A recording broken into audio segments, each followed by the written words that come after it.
Coach, pads go on today. What are you looking for? What are you expecting? Expecting bang, bang. A lot of clatter, a lot of chatter. Guys excited. It's about time. We've been in pads since the spring. 7-on-7 is over. It's time for real football. Do you want these guys, since it's first day pad, to go all out? Do you want them to show Full blown. Just like I said, day one. We'll hit the ground running. We'll set up drills to build it up. You'll see over there with the O-line, D-line, and then the front seven, and then we'll get into team periods, and then we'll end practice with live. Usually when you think of the first day in pads, most people think of the defense being the most excited about it, but the offense seems to have a bit of a chip on their shoulder. Who do you think is benefiting the most from? I think it's going to be the offense. If I had to predict today, I think the offensive line is going to get after it. Richie Incognito talked to the team last night, and it was pretty intense. Whatever you think he said, he said. From your time as a player, Coach, I mean, obviously besides hitting someone, but do you have a specific favorite memory from your first time putting on pads at training camp? Yeah, I did Oklahoma drill with Marty Schottenheimer, and that was real. And you got to go multiple times. And vets went, Bruce Smith went, Darryl Green went, some old guys, they didn't like it, but it was no fair dodging. It was very humbling.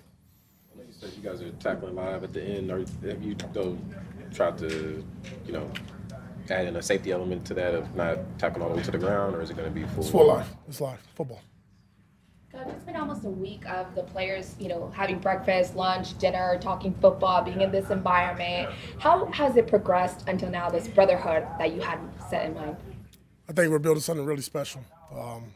It's a tight unit, not just with the players, but our staff, even our scouting department. We got a lot of our college scouts here. They'll be at practice again today, but just eating together, being in their meetings, all of us getting together, understanding what we're all trying to accomplish, and hearing it from myself, hearing it from Telesco, and then that going down. And then I think the best part, a couple of days ago, we had Chef Guy here cook for our team, and I've never seen our team wait for a meal.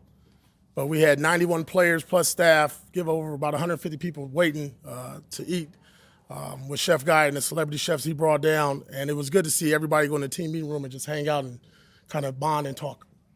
Every time you're down here, we have to ask for an update on the quarterback competitions. What have you seen from them? Where do you stand right now? Status quo. Just that, status quo. Is there anything more you want to see them do, kind of take charge of the competition? Yeah, just that. I like to see, again, I'm going to keep saying it, just somebody just to take it and say, I'm the guy, AP, and make it clear and evident, and then we'll make that decision at that point. In this kind of a setting, how do they go about doing that? Is it execution, taking care of the ball, command of the offense? What does that come down to for you? Right, everything. I think it's difficult when we didn't have pads on. There was a lot of things that I'm sure you saw and it looked like the defense is winning, but obviously you hope that would stop now with pads on, a little bit more resistant.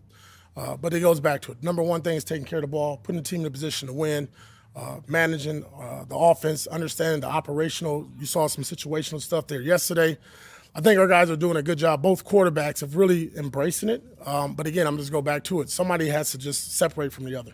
Conversely, that's a pretty good defense over on the other side of the ball. What have you seen from that group so far? Yeah, and I said that. The question was asked earlier in the week, why not do joint practice? I said, 'cause I think we got a pretty good defense to judge it on. And I think you guys have seen that. The defense is what you expect in year three. And when you got guys like Robert Spillane, Marcus Epps, Max Crosby, Christian Wilkins, and all those guys playing at a high level, and more importantly, communicating at a high level. And now Patrick's out there, he's playing Russian roulette, right? And he's out there, he's just throwing it out there, playing dice, and these guys are just, they're making the calls and adjustments. A very tight-knit group. You can see the energy and excitement that they have for one another when they make plays, and they expect to dominate, and they're doing such. AP, you talk about guys being a team. Yesterday there was a couple of plays where a defensive back was talking to a receiver talking to a defensive back after a rep. As a coach, when you see them working with guys on the other side of the ball, is there anything more that gets you excited than that? No, I love it. Even when it's trash talk, like, you got it. At some point, you got to stop and then you got to line up and play again the next snap. But I think it's good. It's that competitive spirit that we're looking for.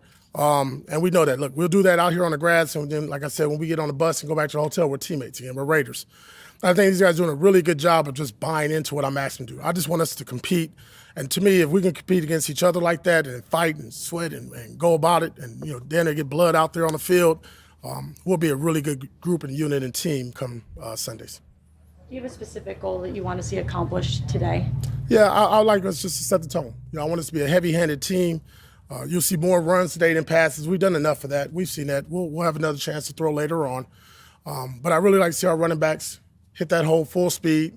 I love to see our linebackers come down to second level, and then our safeties fit.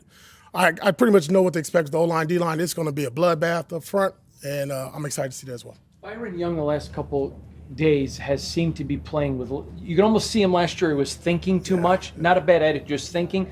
He just seemed to be playing the last couple days. Am I reading him correct? Yeah, I think we always put so much pressure on rookies to come in day one and be that guy, right? And he got off to a slow start, either via injuries or just the process of being a rookie. And sometimes you don't know when that's going to, that light switch just clicks for him. And I think him having success with Jinx, not getting as many reps right now, and making some plays, that's just confidence. But he has to build on each and every day. I think with all of us as young players and young coaches, you have your ups and downs. If he can just keep building on like what we talked about early on, being consistent, I think he'll put himself in a good position. Speaking of injuries, is there any update on JPJ? Is he still on the PUP list? Yeah, he's on the PUP list. Hopefully get him out here. I know he's looking good, took the glasses off and kind of like getting out of cool mode and get ready back in football mode. Coach, last time you were on the podium, we talked, well, you mentioned that it was a different era from the time you were a player as of now, right? And so Nate yesterday made reference to some of the things that colleagues were writing about, and he stepped up and said, hey, be aware that Bennett is not who you all talk about and stuff. So obviously they're reading, they're listening, they're tuning in. What's your advice to them, and how do you handle that in order to make sure that they're transferring him the right way? I can't, because they got their phone more than they with me, to be honest. I just can't. I mean, I can sit there. Any coach can lie about that.